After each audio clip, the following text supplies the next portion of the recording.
Business Model Generation, a Handbook for Visionaries, Game Changers, and Challengers. By Alexander Osterwalder, author. Summary. Business Model Generation teaches you how to start your own company by explaining the details of matching your customers' needs with your product's capabilities, managing finances, and everything else involved in the planning stages of entrepreneurship. So you've got a great idea, but you don't know how to turn it into a business. What do you do about it? Will you just let it fizzle out? Or make a plan and execute it? Entrepreneurship is fun, but most of us underestimate the difficulties along the way. Money problems, arguments with partners, and not knowing your customers, and many more troubles await you. But this doesn't have to be a problem if you plan wisely. That's why you need to begin with a business plan to prepare everything about your new company. And Business Model Generation, a Handbook for Visionaries, Game Changers, and Challengers by Alexander Osterwalder is here to help you do this. With these tips, your chances of becoming a successful entrepreneur will skyrocket. Here are the 3 biggest lessons I've learned from this book. Market channels, value propositions, and customer groups are the basis for a good business model. You need to know your customer's relationship with you, how money is coming in, and what physical things that you need to run your company. Plan for what you'll do from day to day, who you're going to work with, and what your cost structure will be. Ready to start your own company? After this, you'll know how to. Let's go! Lesson 1. The foundation of a great business model begins with customer groups, value propositions, and market channels. Look around you right now. Are you in the car? On the phone? Maybe you're sitting in a cafe. Whatever you're doing, you are surrounded by businesses. Although they all have different purposes, they all have one thing in common. Every business creates value for its customers. The beginning of this is a business model that outlines a company's product and what type of people it creates value for. The heart of the best business plans is customers. Without anyone to buy your product, you don't have a company. You can get into a mass market, which covers a large audience of customers with similar needs. Or your business can cater to a niche market that is made up of smaller groups of people with certain interests. Once you know your market, you've got to figure out your value proposition, or what problem you're going to solve for people.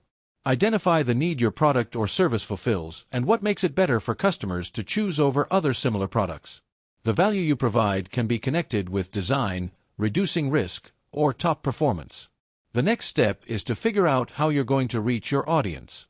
This is also known as market channels. Will you have a storefront?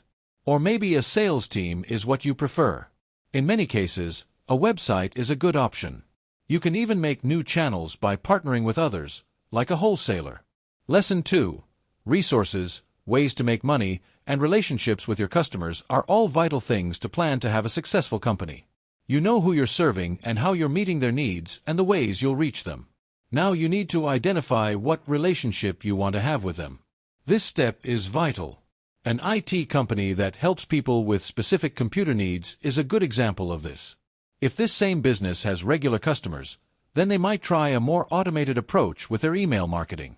Then it's time to look at revenue streams. Think of your business like a body, with the customers being the heart. This would make revenue like the arteries and veins that make sure things run correctly. You can get money coming in with a few different models. One option is transactions, which includes 3 one-time payments, like when you buy a new computer.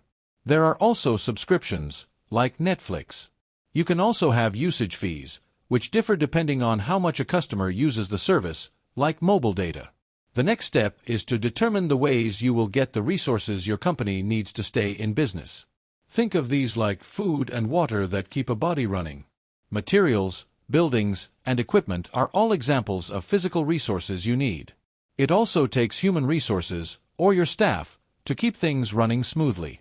There are also intellectual resources, which include copyrights and patents over your products. Lesson 3. Know your costs, who you'll work with, and what you do each day to finish your business plan. Just like you have to exercise if you want to keep your body healthy, you need to know the activities that will make your business healthy. This includes platform or network hosting, problem solving, and production. Examples of production activities include manufacturing a laptop or making a pizza. In my engineering company, I am a consultant, which is an example of problem solving. When you put up a product or service for sale on eBay or Airbnb, This is platform and network hosting. Next, it's time to figure out who you're working with. Most of the time, you've got to have a team to run your company. It's a good idea to plan who will be on it beforehand because it can make some of your activities possible and limit risk. The last step of all this planning is to outline the cost structure. You can either be value-driven or cost-driven. If you work hard to keep expenses low, maybe by reducing your service level, then you are cost-driven. Cheap airlines are a good example of this. In contrast, value-driven companies brush aside how expensive it is to take care of their customers. They focus mostly on offering top-quality services that justify a higher price. Private airlines that cater to high-end customers are a good example of what it means to be value-driven.